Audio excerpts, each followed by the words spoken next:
Ya, terima kasih Bu Widya atas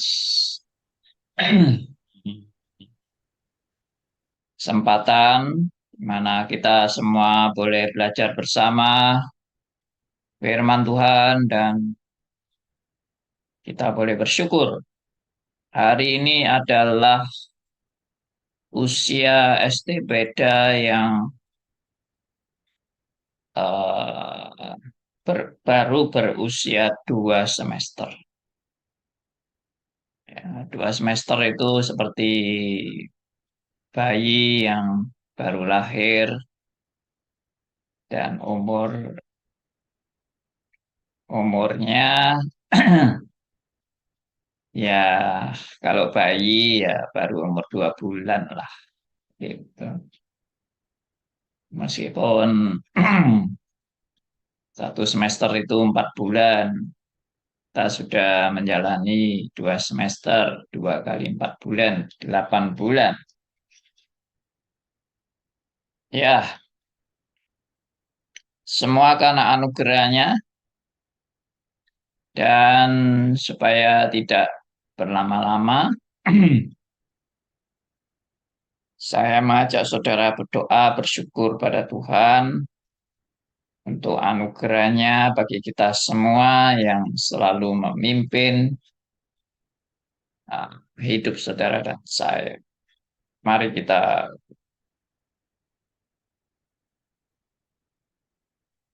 Bapa yang di surga, kami datang kepadamu karena kami adalah orang-orang berdosa. Kami adalah orang-orang yang tidak layak. Kami orang-orang yang patut dibinasakan.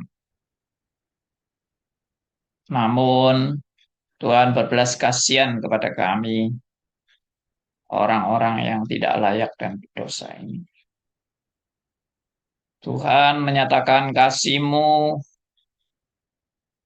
dengan mau berkorban di kayu salib, menebus kami orang-orang berdosa,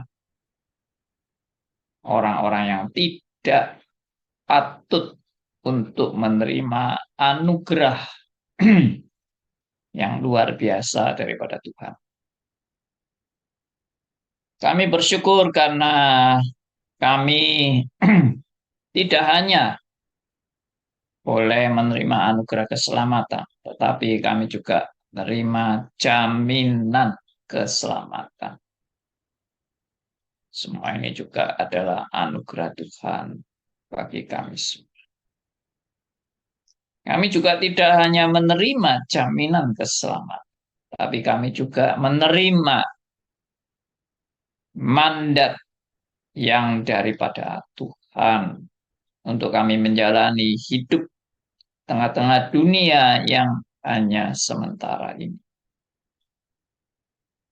Biarlah kami boleh belajar meresponi anugerah Allah ini, termasuk mandat yang Tuhan percayakan kepada kami.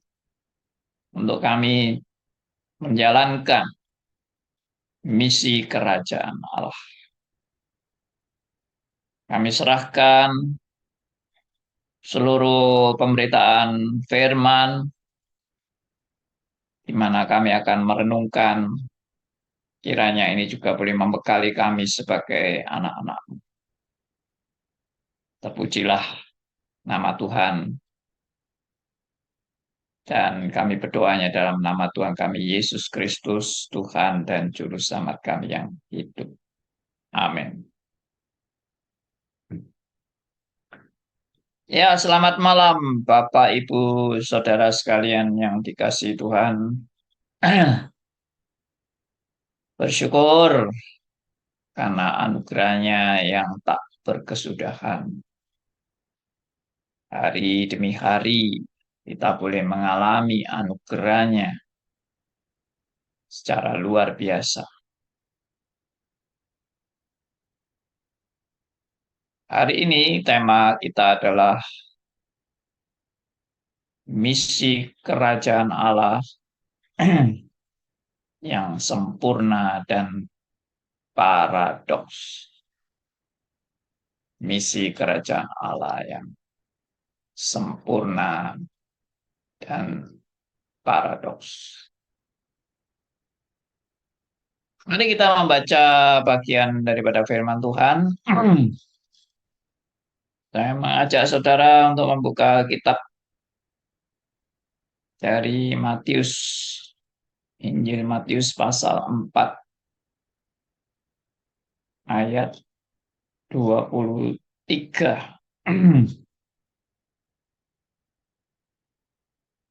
Injil Matius pasal 4 ayat 23. Saya akan bacakan buat Bapak, Ibu, Saudara sekalian. Yesus pun berkeliling di seluruh Galilea. Ia mengajar dalam rumah-rumah ibadat dan memberitakan Injil Kerajaan Allah, serta melenyapkan segala penyakit dan kelemahan di antara bangsa itu. Kita lanjutkan dengan Matius pasal 6 ayat 33.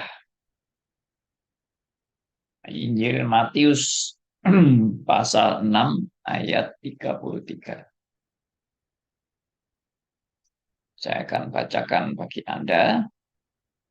Tetapi carilah dahulu kerajaan Allah dan kebenarannya, maka semuanya itu akan ditambahkan kepadamu. Nah, saudara-saudara, saya tidak akan membahas mengenai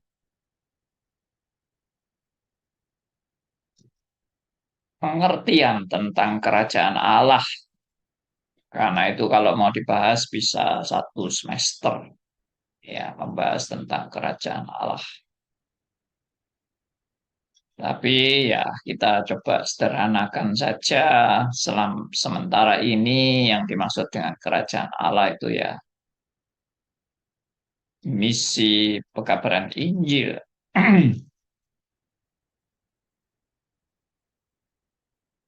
Dan sebetulnya misi pekabaran Injil itu adalah misi yang luas. Itu bukan hanya masalah Injil saja, tapi sangat luas ya. Nah, saudara-saudara, saya akan memaparkan ini PowerPoint saya supaya semua boleh melihat.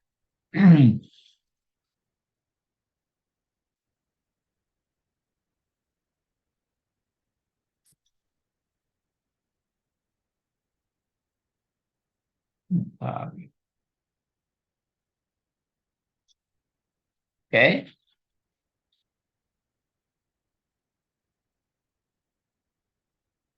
misi kerajaan Allah yang sempurna dan paradoks.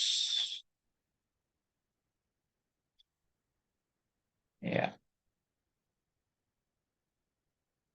oke, statement yang saya tulis di sini adalah misi kerajaan Allah itu pasti sempurna.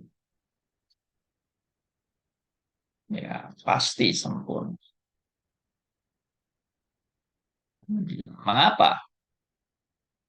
Ya, karena yang mempunyai dan merancang misi itu adalah Allah. Ya, ini suatu yang tidak usah terlalu rumit dipikir atau apa bikin kepala pusing dan sebagainya. Tidak. Ini kan suatu yang bisa diterima oleh akal sehat. Ya, karena yang mempunyai misi itu adalah Allah. Berarti misinya ini adalah pasti sempurna. Sempurna itu tidak bercacat, ya, sempurna itu tidak ada kesalahan, sempurna itu tidak ada kelemahan, tidak ada kekurangan. Ya sempurnalah,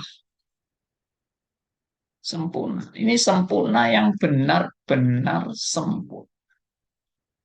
Sempurna yang adalah sempurna menurut standar Allah.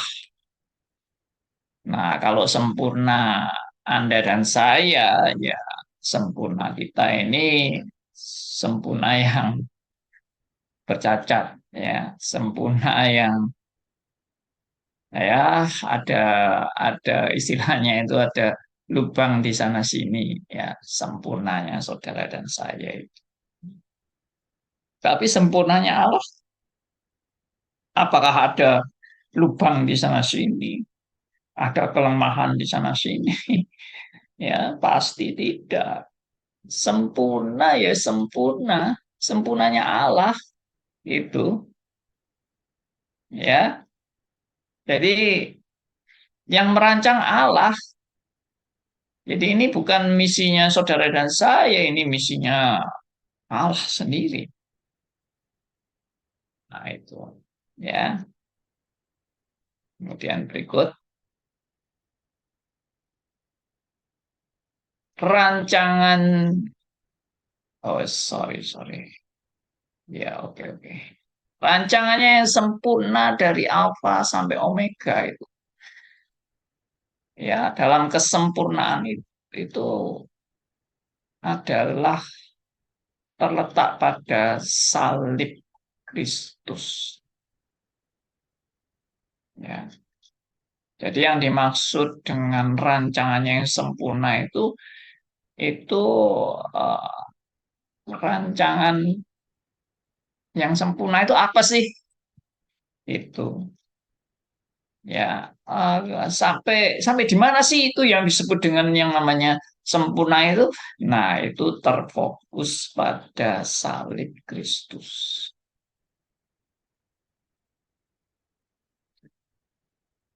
Nah, ini yang saya sudah sering kali paparkan di dalam obrolan santai atau dalam kuliah, STPDA, dulu stris, ya, bahwa fokus daripada seluruh rancangan Allah dari Alfa sampai Omega itu adalah salib Kristus.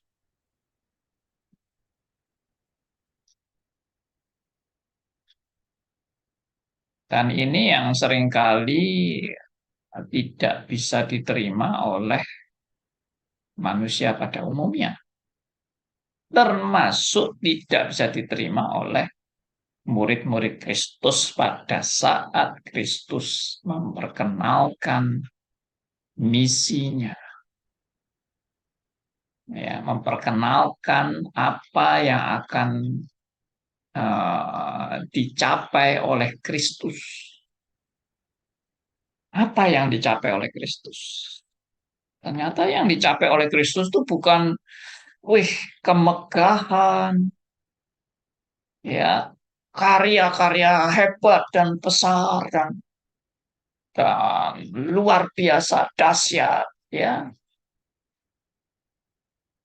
Itu yang didambakan oleh murid-muridnya kan, bahwa Kristus itu nanti akan menjadi pemimpin umat Yahudi, ya.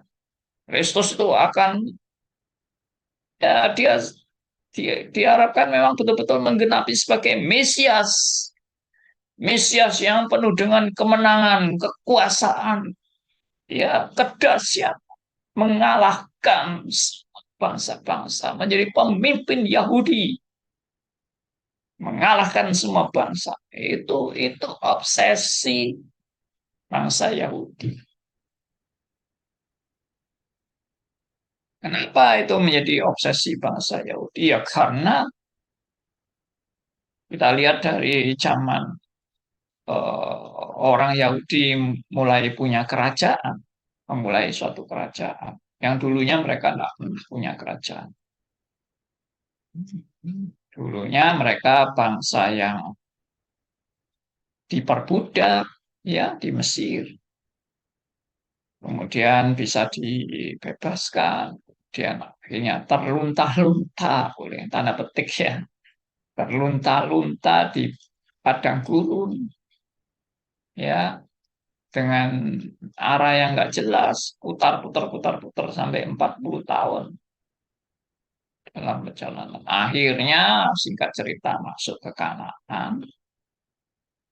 Dan waktu itu mereka juga masih belum punya kerajaan, mereka masih zaman hakim-hakim, ya, kemudian baru masuk ke zaman kerajaan. Nah, dalam zaman kerajaan ini, mereka punya cita-cita Israel sebagai bangsa pilihan Allah akan memimpin seluruh dunia, menguasai seluruh dunia. Ya, karena Allah adalah Allah penguasa seluruh dunia kan. Kan itu logik kan. Allah itu penguasa seluruh dunia.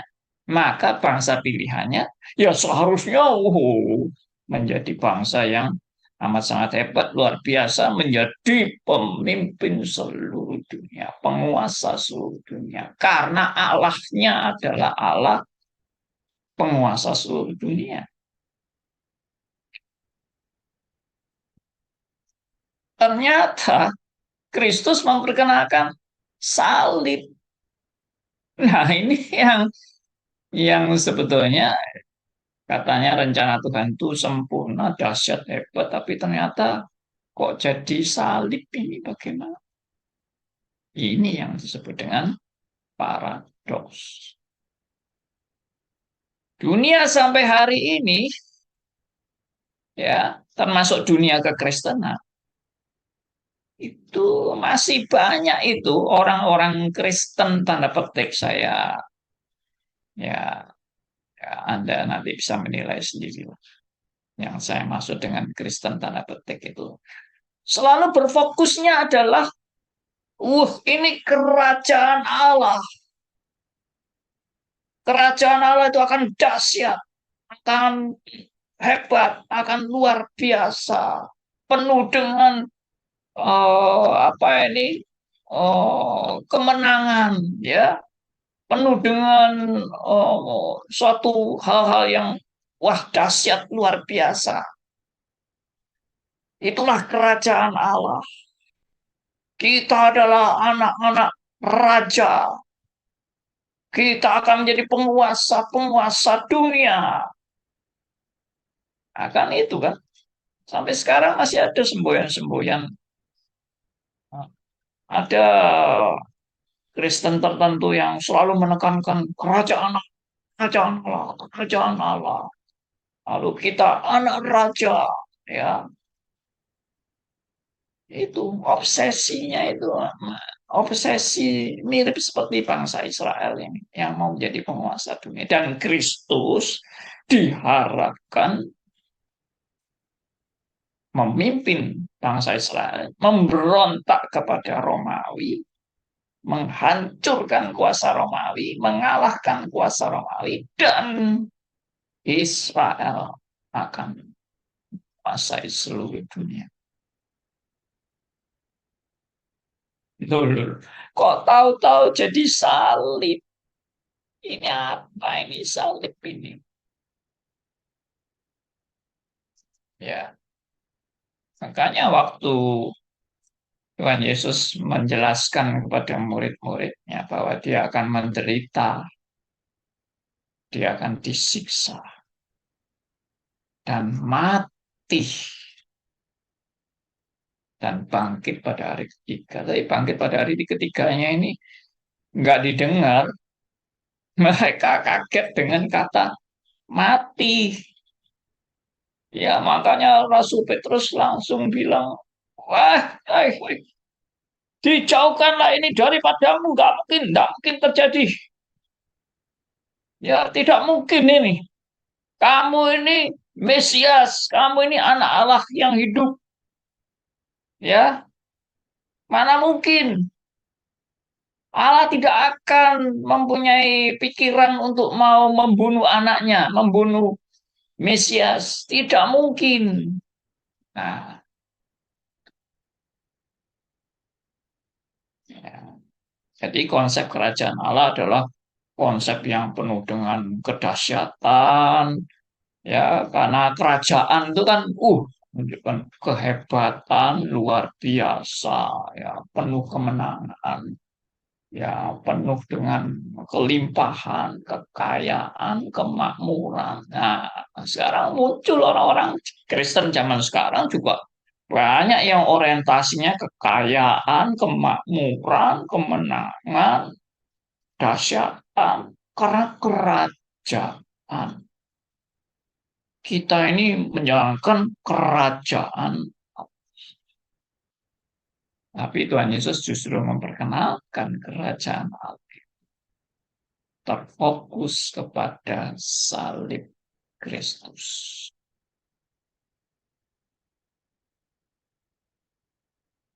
Ya, ini yang memang ironi, ya ironis, sesuatu yang seharusnya kerajaan itu menunjukkan kekuasaan yang amat sangat dahsyat, ya, kekuasaan yang amat sangat dahsyat yang luar biasa. Tapi, nah ini kok Kristus inilah kok jadi konyol begini. Ya, hidupnya konyol. Gimana sih? Seperti itu. Tapi mereka tidak tahu bahwa misi Kristus yang terfokus pada salib Kristus ini mempunyai suatu sasaran. Ya, dan ini justru hal yang paling berarti dan paling bernilai bagi orang-orang pilihan Allah. Ya, bagi domba-domba Allah, bagi umat Allah, inilah yang terpenting, luar biasa. Apa itu? Ya, saya harap saudara sudah. Nah, ini mendamaikan manusia dengan Allah yang sejati. Ini semua sudah saya pernah share, Kak. Tapi saya tidak bosan-bosan mau mengulang hal ini. Yaitu fokus dari karya Kristus adalah salib Kristus. Dan sasaran yang mau dicapai adalah melalui salib itu, Kristus mendamaikan manusia dengan Allah yang sejati. Loh, apa ini artinya? Ini tidak dicari oleh manusia. Yang dicari manusia adalah kekayaan, kemakmuran, ya, kesembuhan, kesuksesan, ya, dan kekuasaan yang dahsyat. Itu yang dicari manusia. Apa ini mendamaikan manusia dengan Allah yang sejati? Ini gua nggak butuh. Gua tidak butuh ini untuk berdamai dengan Allah yang sejati. Buat apa? Aku sudah merasa aku sudah hidup baik. Hidupku juga baik-baik aja dengan Allah. Aku tidak bermusuhan. Ya, bangsa Israel adalah bangsa yang terkenal sebagai bangsa pilihan Allah. Kenapa harus harus ini juga ikut terfokus kepada karya salib Kristus yang mau mendamaikan manusia dengan ini orang kalau nggak ngerti esensi kekristenan. Ya kayak gitu. Kekristenan itu fokusnya apa? Kekayaan, kemakmuran, kesehatan, kesembuhan, jisat, ya, ya macam-macam lah yang berbau teologi sukses, teologi kemakmuran, teologi kesembuhan, teologi kekayaan, kelimpahan, dan seterusnya. Itu yang menjadi fokus manusia. Itu namanya Anda itu jadi Kristen tapi tidak mengerti kekristenan kalau fokusnya itu. Maaf, saya pernah memberikan gelar dengan orang-orang Kristen model seperti itu dan saya harap Anda mau bertobat. Karena itu bukan berita Alkitab. Berita Alkitab itu bukan Anda jadi orang Kristen yang sogeh, kaya, raya, makmur, sukses, sehat, mujizat, penuh dengan mujizat, ya, penuh dengan keberhasilan, kemakmuran, kelimpahan. Itu bukan kekristenan. Saya boleh katakan kalau orang Kristen memang orientasinya cuma itu namanya Kristen Gunung Kawi. Ya, Kristen Gunung Kawi. Ya, tapi jujur saya akui ya, kalau orang memang belum mengenal kekristenan yang sesungguhnya ya semua kayak gitu. Termasuk saya dulu sebelum saya betul-betul bertobat. Orientasi saya ya pokoknya hidup itu harus kaya, hidup itu harus sukses, hidup itu harus mengalami banyak mujizat ya, untuk bisa sembuh dari penyakit, untuk bisa cepat kaya, makmur, dan sebagainya. Tidak ada sama sekali orientasi hidup berdamai dengan. Nah, saya tegaskan, saudara, orang yang mata rohaninya dibuka, dicelikan, disadarkan, diinsiapkan, ya, dia pasti menyadari dan mengatakan seperti yang Rasul Paulus pernah ungkapkan, ya, di Alkitab bahwa aku manusia celaka. Siapa yang dapat menyelamatkan aku dari belenggu dosa? Saya yakin kekristenan yang sejati itu harus dimulai dengan kesadaran ini. Aku adalah manusia celaka. Kalau saudara uh, apa ini merasa enjoy aja, ya, ya, saudara ya happy ya nyantai-nyantai ya tidak ada sesuatu pergumulan dalam hidup Anda tentang keberadaan Anda sebagai manusia celaka. Saya meragukan Anda itu mengerti esensi kekristenan yang sebenarnya. Ya.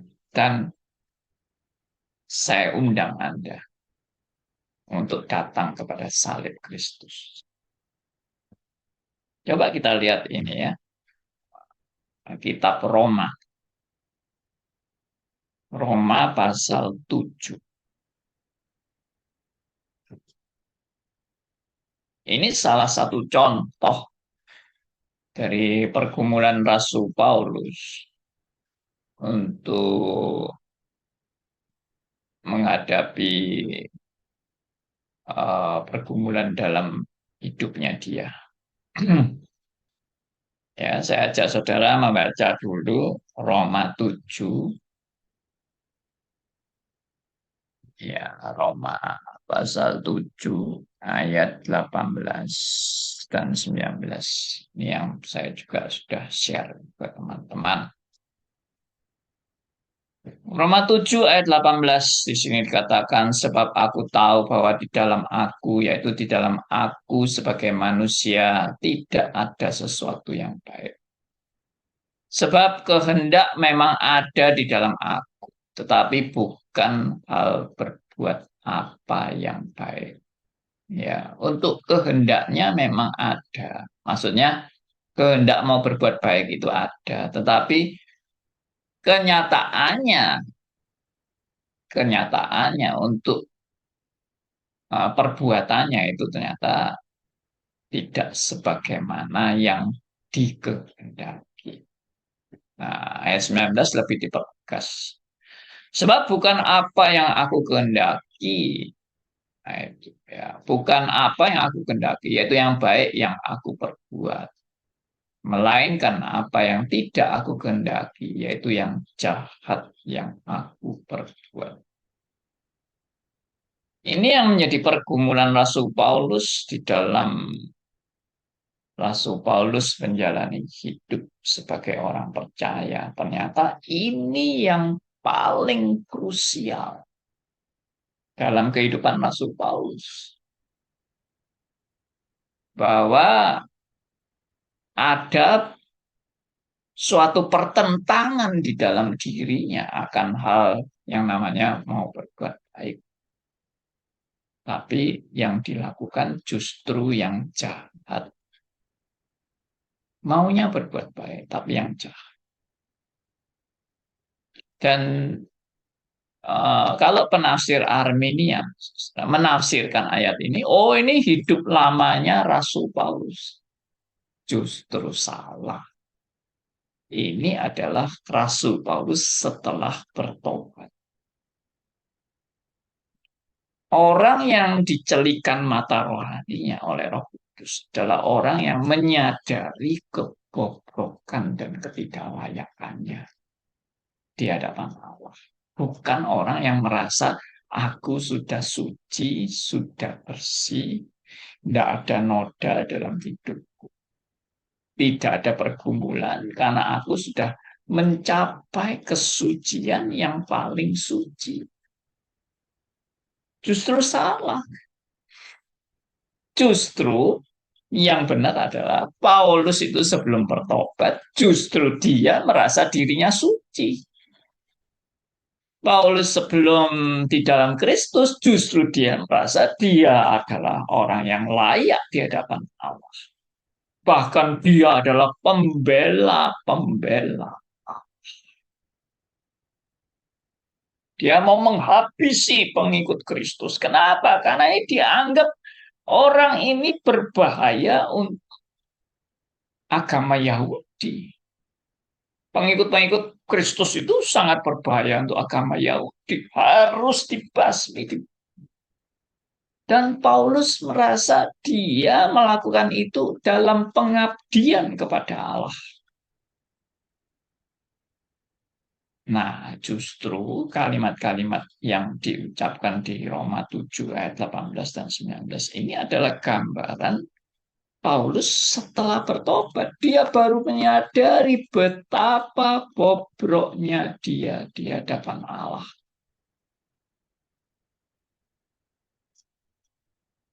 Nah, inilah orang kalau sudah mengerti ini baru sadar fokus Kristus itu yang mana. Nah, itu tadi ya. Kan tadi saya bahas tentang fokus Kristus. Kenapa itu penting? Karena itu baru disadari oleh orang-orang yang dicelikan mata rohaninya. Selama orang-orang itu tidak dicelikan mata rohani, selama dia merasa dirinya layak di hadapan Allah, dia tidak memerlukan salib Kristus. Orang yang memerlukan salib Kristus adalah orang yang menyadari dirinya begitu bobrok, begitu tidak layak, begitu brengsek, patut dibinasakan karena dosa-dosanya, meskipun secara nampak di luar dia tidak berdosa. Paulus itu kan orang Farisi, ahli Taurat, orang orang yang sangat rohani di mata masyarakat. Dia tidak ada pergumulan dosa. Dia merasa dirinya sudah layak, sudah pantas, ya, apa ini mempunyai kedudukan rohani di mata masyarakat yang sangat dihormati. Dan saya yakin banyak orang merasa itu. Termasuk ah, pendeta-pendeta Kristen juga banyak yang merasa dirinya layak di hadapan Allah. Ya, termasuk salah seorang pendeta yang berani menyamakan dirinya dengan Kristus. Wah, luar biasa sekali. Kalau dia sudah sama dengan Kristus, dia itu tidak perlu penebusan Kristus karena dia sudah selevel dengan Kristus. Oh, berarti dia pun bisa menebus orang berdosa loh. Hebat sekali pendeta ini. Nah, oke, tidak lama-lama membahas itu. Tetapi yang pasti orang yang dicelikkan mata rohaninya menyadari betapa hidupnya yang rusak ini di hadapan Allah. Sejujurnya aku ini orang bobrok, sejujurnya aku ini orang egois, sejujurnya aku ini orang munafik, sejujurnya aku ini orang yang hanya berpusat demi kepentingan diriku. Aku ingin dipuji manusia, aku ingin dihormati manusia. Ya, aku ingin dimuliakan manusia. Aku berorientasi kepada diriku, kepada hartaku, kepada karya-karyaku, kebanggaanku.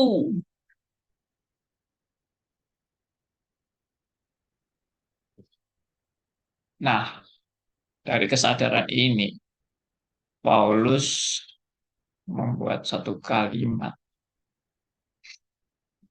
di mana seperti yang tadi saya katakan, ayat 24. Ini kalimat, aku manusia celaka. Siapakah yang akan melepaskan aku dari tubuh maut ini?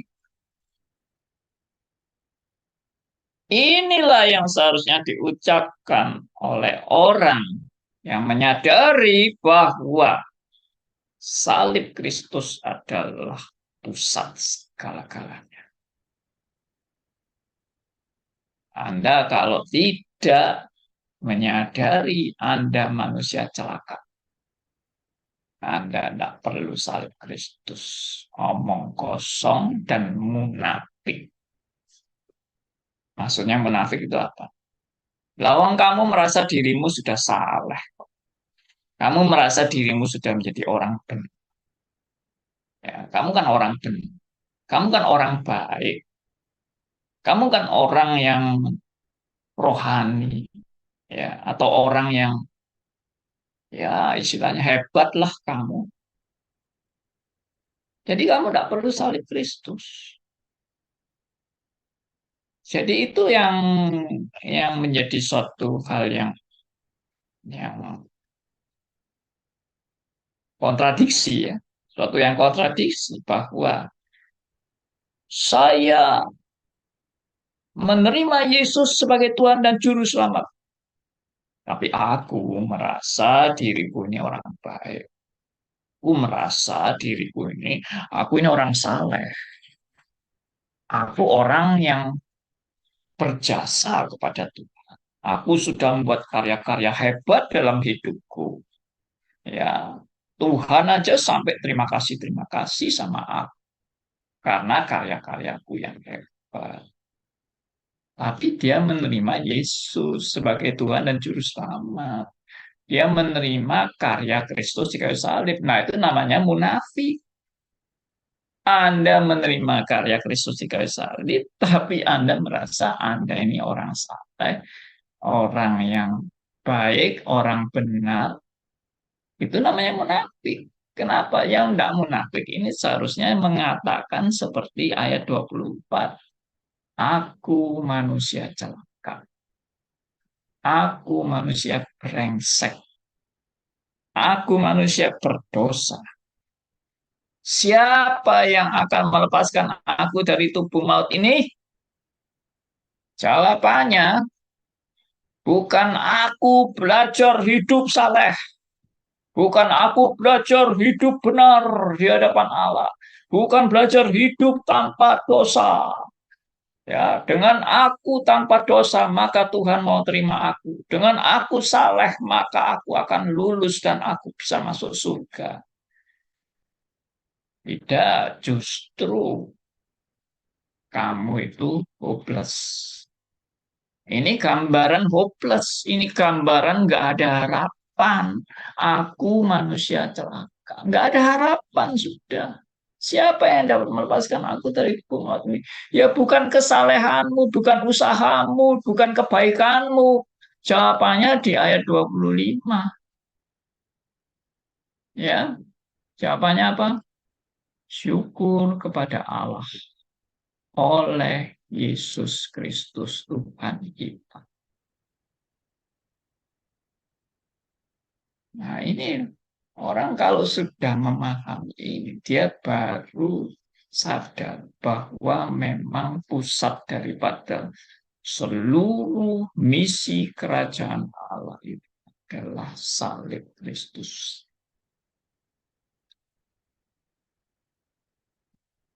Nah, mari kita lanjut. Jadi memang salib Kristus itu suatu hal yang luar biasa, saudara. Karena melalui salib Kristus manusia didamaikan dengan Allah yang sejati. Saya menekankan Allah sejati. Kenapa? Banyak Allah-Allah palsu yang disembah oleh manusia. Banyak Allah yang bukan Allah yang disembah-sembah oleh manusia. Ya, orang yang menganggap bahwa kalau kita percaya kepada Allah, Allah akan memberikan kepada kita anugerah kekayaan luar biasa. Jadi orang Kristen harus kaya raya secara harta fisik. Jadi orang Kristen harus sembuh dari segala penyakit secara penyakit fisik. Ya, pokoknya hidup sukses, makmur, kaya, berkelimpahan, sembuh dari segala penyakit, hidup berkemenangan, apa semua usaha-usahanya berhasil, tidak ada yang gagal. Orang seperti ini nggak mungkin mengerti perlunya salib Kristus. Bagi dia perlunya salib Kristus untuk dia bisa kaya, untuk dia bisa makmur, untuk dia bisa sembuh dari penyakit. Itulah perlunya salib Kristus. Itu namanya bukan Allah Alkitab. Alkitab itu punya misi yang berbeda sama sekali dengan harapanmu untuk kaya, untuk sukses, untuk sembuh dari penyakit, untuk mujizat terus. Allah itu loh beda fokusnya. Fokusnya itu bukan itu. Itu fokus Gunung Kawi. Ya, yang nggak tahu Gunung Kawi ya nanti lihat di Google. Ya, saya nggak tahu ada enggak. Oke, lanjut.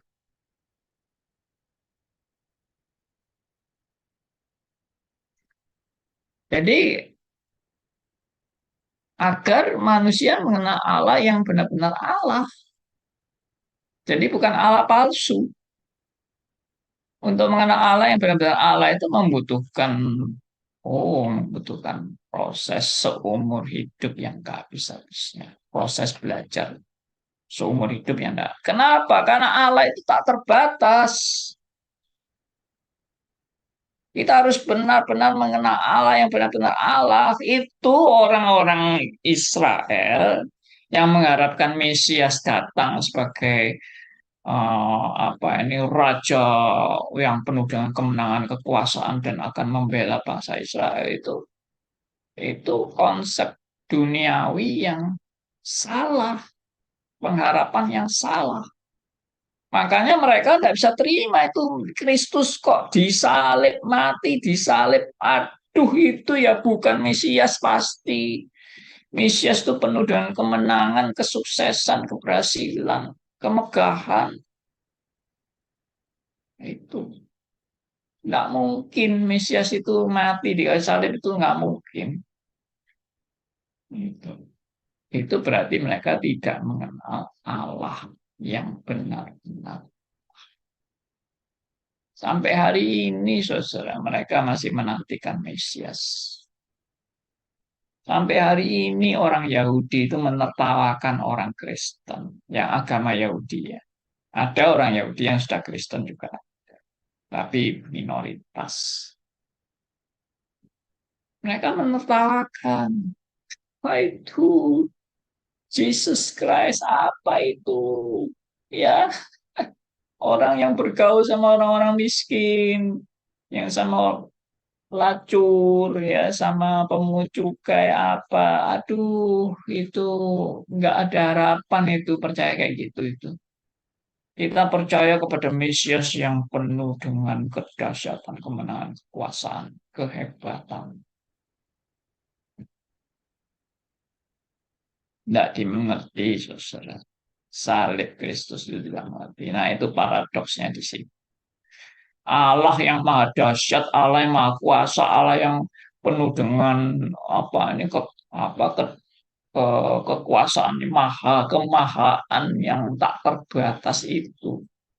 Ya, Allah seperti itu kok. Ini kok istilahnya menderita, ya, lalu tidak berdaya, bisa. Apa ini pasti ini bukan Allah menurut mereka. Jadi mereka menolak, justru mereka menolak Allah yang benar-benar Allah ini. Mereka tolak, mereka tidak mau Allah seperti ini. Mereka bikin Allah menurut kebenaran mereka sendiri. Itu yang sudah tertulis di Roma pasal yang ke-10 ayat 2 sampai 3. Mereka itu mendirikan kebenaran mereka sendiri. Itu ya, ironis. Oke, karya salib Kristus itu ya ini penilai para ya sebetulnya karya karya Allah itu kan mulia kan, karya Allah itu kan kudus, mulia, suci, ya pasti juga penuh dengan kemenangan, kedahsyatan, kekuasaan. Nah, tapi kok sepertinya tidak berdaya, mati tak berdaya di kayu salib. Lalu lalu salib ini melibatkan orang-orang jahat lagi. Pembunuhan yang mengerikan lagi. Ini apa ini? Nggak mungkin jadi mengerti ini kayak gini nih. Ya. Orang-orang Kristen zaman sekarang yang ikut teologi sukses, kemakmuran, kesembuhan, dan sebagainya itu uh, mereka menerima Yesus disalib. Tapi konsep mereka itu apa? Yesus disalib supaya kita tidak menderita lagi. Yesus miskin supaya kita kaya. Yesus melarat menderita supaya kita berbahagia. Ya, itu konsep konsep kacau semua sudah.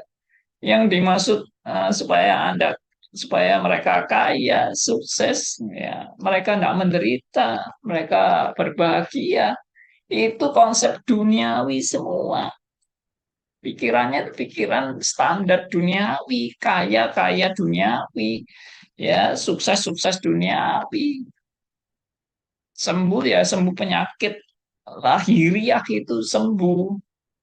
Padahal kesembuhan, orientasi kesembuhan oleh bilur-bilurnya kamu disembuhkan. Itu apa? Sembuh dari apa? Sembuh dari dosa, bukan dari penyakit liver, kanker, apa, segala macam. Bukan, kamu disembuhkan dari dosa-dosamu. Itu. Makanya ini kok kok Allah kok pakai cara-cara kejahatan yang mengerikan ini tidak cocok, ini tidak cocok, tapi itu yang justru dipakai Allah.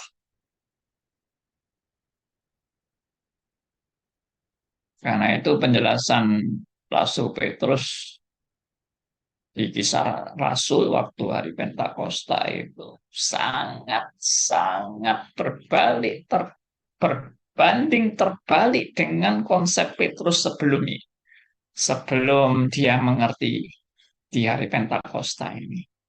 Benar, itu luar biasa sekali. Coba kita lihat ya. Ini ayat juga sudah sering saya bagikan. Ya, Kisah pasal 2. Nah, ini konsep ini adalah justru konsep yang bertentangan dengan Rasul Petrus. Sekarang setelah Rasul Petrus dicelikan, dia baru sadar. Oh, inilah. Lalu dia beritakan itu, kebenaran itu. Nah, ini ya, Kisah 2 ayat 22. Hai orang-orang Israel, dengarlah perkataan ini. Yang aku maksudkan ialah Yesus dari Nazaret. Seorang yang telah ditentukan Allah dan yang dinyatakan kepadamu dengan kekuatan-kekuatan dan mujizat-mujizat dan tanda-tanda yang dilakukan Allah ya dengan perantaraan dia. Nah, ini yang dahsyat-dahsyat di awalnya itu kan. Kristus memang dahsyat sekali, mujizat-mujizatnya dahsyat ya yang dilakukan oleh Allah dengan perantaraan dia di tengah-tengah kamu seperti yang kamu tahu. Nah, lalu ayat 23-nya ya, dia yang diserahkan Allah menurut maksud dan rencananya telah kamu salibkan dan kamu bunuh oleh tangan bangsa-bangsa durhaka. Ini yang nggak bisa diterima oleh Rasul Petrus pada waktu awal Kristus menjelaskan tentang misi penderitaan. Sekarang Petrus yang memberitakan kepada orang-orang Yahudi. Ini maksud dan rencana Allah ini. Kristus disalib itu maksud dan rencana. Dan rencana Allah itu melibatkan termasuk orang Yahudi yang mengatakan salibkan dia, salibkan dia, salibkan dia. Petrus mengingatkan, kamu yang menyalibkan, kamu yang bunuh. Tapi dalam memang pelaksanaannya itu tangan bangsa-bangsa durhaka, yaitu tentara Romawi, kuasa Romawi. Itu paradoks kan. Dari tadi mungkin ada yang tidak ngerti paradoks itu. Paradoks itu adalah dua hal yang kelihatannya bertolak belakang atau bertentangan, tetapi sebetulnya itu suatu yang utuh dan menyatu dan merupakan kebenaran yang nyata. Sama seperti ini. Kristus itu mulia, tapi Kristus yang mulia alami penderitaan. Allah itu berkuasa. Kristus itu Allah pribadi kedua yang berkuasa, tapi dia ditangkap dan dia disiksa, dia disalib dan mati. Sehingga juga ada yang kita lihat di Alkitab ya, diungkapkan bahwa salib Kristus itu sebetulnya lambang kehinaan.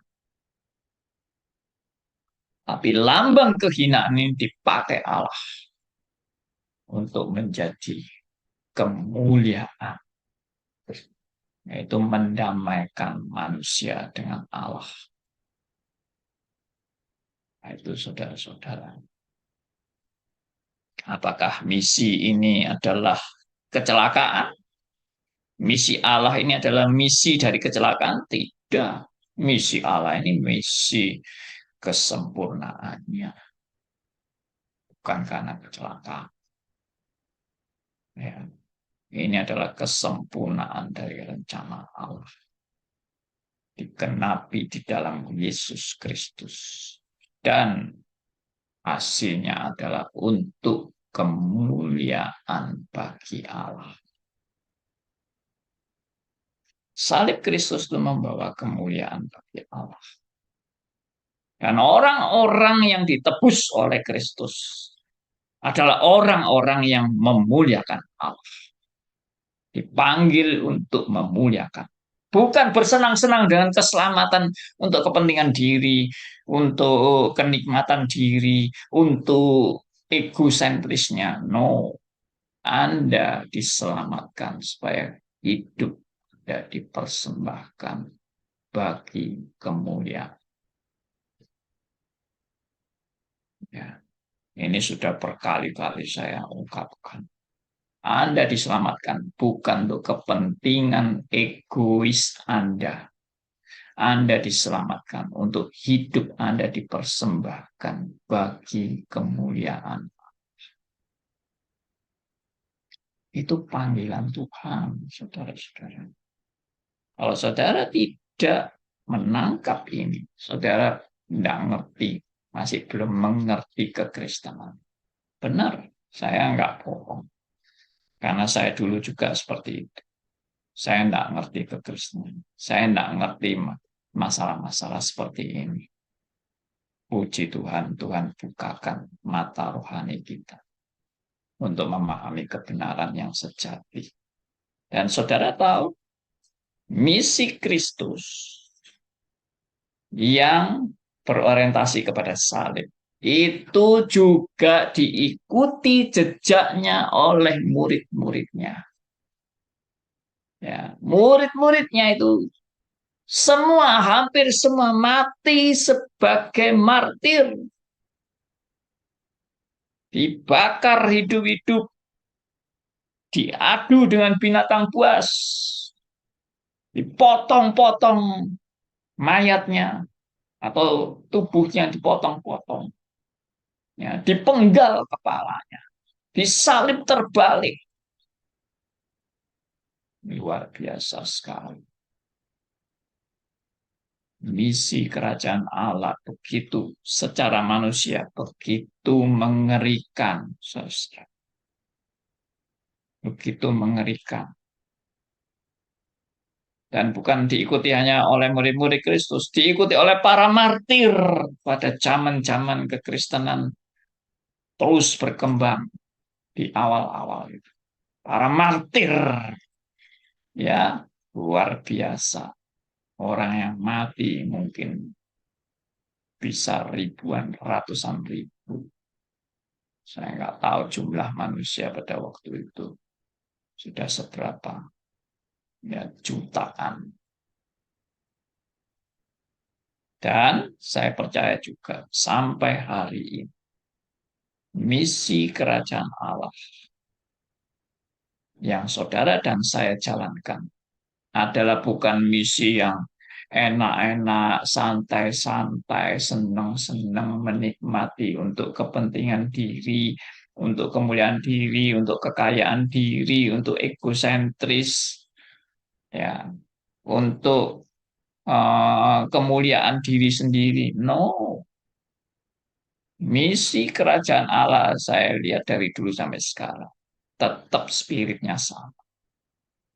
Yaitu apa? Dipanggil mempersembahkan hidup untuk menyatakan berita Injil dan dipanggil untuk menyatakan berita Injil bukan senang-senang tapi penuh dengan tantangan, kesulitan, penderitaan, fitnahan sampai hari ini.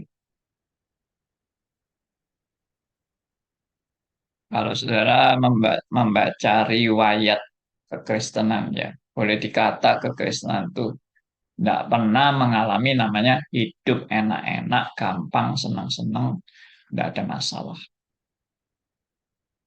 Bentuknya mungkin beda. Tapi kalau lihat, ya, model ISIS masih sama, ya. ISIS itu juga nangkep orang-orang Kristen.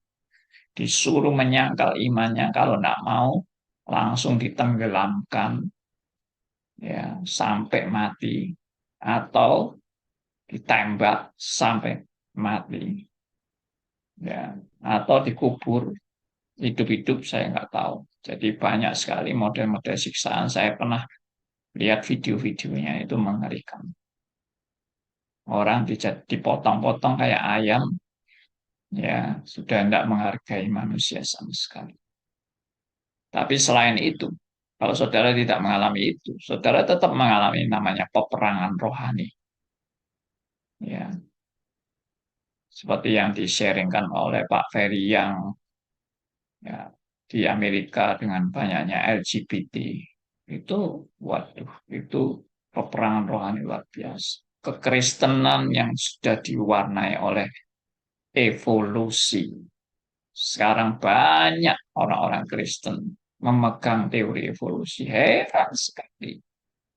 Ya, teori yang benar-benar sudah secara ilmu pengetahuan itu evolusi itu sudah ilmu yang salah itu. Secara teori DNA, genetika itu tidak cocok evolusi itu tidak ada perkembangan DNA secara evolusi itu tidak ada. Semua ditentukan oleh DNA dan tidak berevolusi. Ya, tidak pernah ada perubahan dari pohon pisang menjadi pohon mangga. Kenapa bisa keluar pohon pisang? Kenapa bisa keluar pohon mangga? Bukan berevolusi, tapi itu DNA-nya sudah memang lain. Ya kan? Siapa yang menciptakan buah-buah itu? Evolusi. Saudara kalau makan durian, enak ya durian itu. Tapi ada orang nggak suka durian. Ya. Tapi saudara bayangkan itu pencipta durian ini dahsyat sekali. Nggak usah durian lah. Saudara makan apa? Makan nanas, ya, makan pisang, makan mangga. Ya, heran ya. Nggak pernah nggak membayangkan waktu Anda makan buah itu, Anda heran gitu loh. Kok bisa yang tercipta buah yang kayak gini? Heran. Ya, tapi orang Barat menerima itu sebagai evolusi. Konyol banget. Ya, itu apa menunjukkan apa? Kebutaan. Mereka lebih suka menerima ilmu pengetahuan evolusi itu daripada menerima Alkitab. Alkitab itu nggak cocok secara ilmu pengetahuan. Mana bisa sih hari pertama diciptakan ini, hari kedua ini, hari ketiga ini. Oh, langsung sekejap jadi, nggak masuk akal. Mereka nggak mau terima. Ini peperangan rohani, saudara-saudara. Orang Kristen tuh tidak boleh santai-santai, enak-enak hidup hanya memikirkan kenyamanan diri. Itu Anda itu tidak ngerti panggilan Kristen. Bertobatlah. Kalau selama ini Anda jadi orang Kristen yang hanya memikirkan diri sendiri. Bertobatlah. Ya, saya harap seminar singkat ini boleh menyadarkan dan menginsafkan kita semua oleh karena Roh Kudus yang menjelikan mata rohani kita. Untuk penutup, saya mengajak saudara membaca ayat yang sudah sering juga saya ajak saudara membacanya, yaitu 2 Korintus pasal 5 ayat 15. Ya, 2 Korintus pasal 5 ayat 15. Saya akan bacakan bagi Anda. Ya. Dan Kristus telah mati untuk semua orang, supaya mereka yang hidup tidak lagi hidup untuk dirinya sendiri, tetapi untuk Dia yang telah mati dan telah dibangkitkan untuk mereka. Perhatikan, supaya mereka yang hidup tidak hidup untuk dirinya sendiri. Saudara diselamatkan oleh Kristus supaya saudara tidak hidup untuk diri saudara sendiri, tetapi untuk Dia yang telah mati dan telah dibangkitkan untuk mereka. Hidup saudara adalah hidup untuk Kristus yang telah mati dan telah bangkit untuk Anda dan saya. Sekali lagi, hidup bukan untuk diri sendiri, tapi hidup kita dipersembahkan untuk Kristus yang sudah mati dan bangkit untuk mereka. Siapa yang melakukan ini? Semua anak-anak Tuhan. Semua orang yang sudah menerima Yesus sebagai Tuhan dan Juru Selamat. Semua orang Kristen sejati dipanggil hidup seperti ini. Ini bukan panggilan untuk jadi pendeta. Ini adalah panggilan semua orang yang sudah di dalam Kristus. Amin. Mari kita doa. Bapa yang di surga, kami bersyukur atas anugerah-Mu karena Tuhan sudah memimpin hidup kami sampai hari ini. Kami percaya ini bukan kebetulan. Kami percaya Tuhan memanggil kami untuk terus boleh lebih mengenal Allah yang benar-benar Allah. Terima kasih untuk firman-Mu yang sudah menyadarkan kami fokus daripada misi kerajaan Allah adalah salib Kristus. Dan tujuan daripada semuanya ini adalah untuk kemuliaan bagi Allah. Tuhan juga menyelamatkan kami, bukan supaya kami hidup bagi kepentingan diri kami sendiri.